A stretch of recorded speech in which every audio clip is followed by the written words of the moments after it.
Greater things have yet to come, and greater things are still to be done in this city.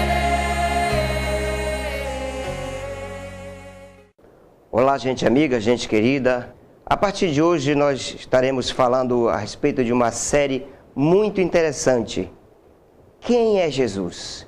Trouxe aqui um texto bíblico que está no livro de Mateus, no Evangelho de Mateus, capítulo 16, a partir do versículo 13, que diz o seguinte: Tendo chegado às regiões de Cesareia de Filipe, Jesus perguntou aos seus discípulos: Quem os homens dizem ser o Filho do Homem? Eles responderam: Alguns dizem que é João Batista, outros Elias, outros Jeremias ou algum dos profetas. E Jesus lhes respondeu: Mas vós, quem dizeis que eu sou? Respondendo Simão Pedro disse: Tu és o Cristo, o Filho do Deus vivo.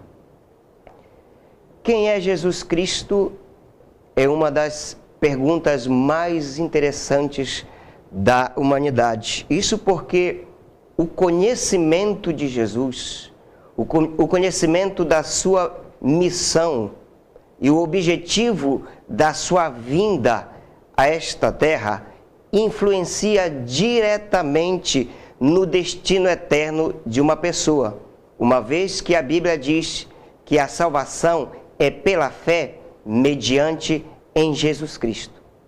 Jesus não é uma reencarnação de algum profeta de Deus, até mesmo porque a Bíblia não apoia a doutrina da reencarnação. Jesus não é mais um dos profetas de Deus. Jesus não é simplesmente um enviado de Deus para nos ensinarmos como viver.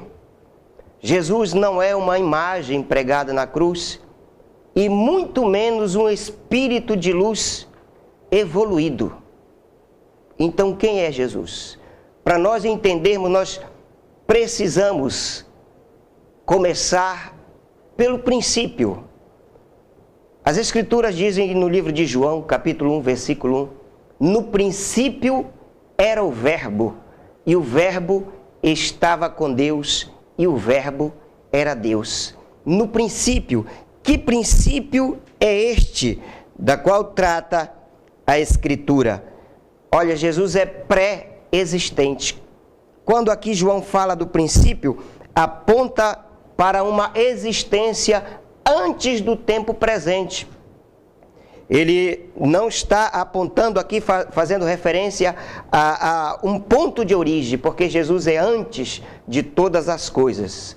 Então, no princípio, ele era o Verbo. Verbo significa palavra, aponta para a ação. Então, no princípio era a palavra. Jesus é a palavra. O mundo foi feito, foi criado pela palavra de Deus. Lá no Gênesis, Deus disse: haja luz e houve luz. Era a palavra, era a ação de Deus.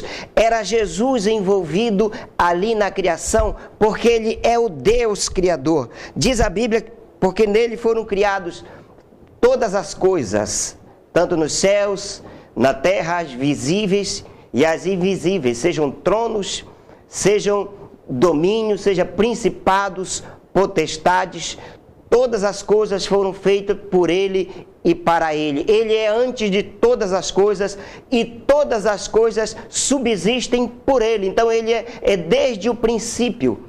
E diz mais: e o Verbo, a palavra, se fez carne e habitou entre nós. Jesus, ele se tornou humano, ele se tornou carne, ele veio para este mundo como uma manifestação de Deus. O maior meio de comunicação de Deus para com os homens foi enviar Jesus, o seu Filho, para viver como homem. Ele veio cumprir a sua missão. E qual a sua missão? Resgatar o perdido, reconciliar todas as coisas para com Deus. Ele é o Emanuel, Deus conosco, ou melhor dizendo, Deus habitando, Deus vivendo dentro do homem. Então Jesus, ele está presente em nossas vidas, está conosco e está em nós. Ele é o motivo da nossa existência. Nós continuaremos sobre esse tema no próximo programa. Que Deus abençoe. For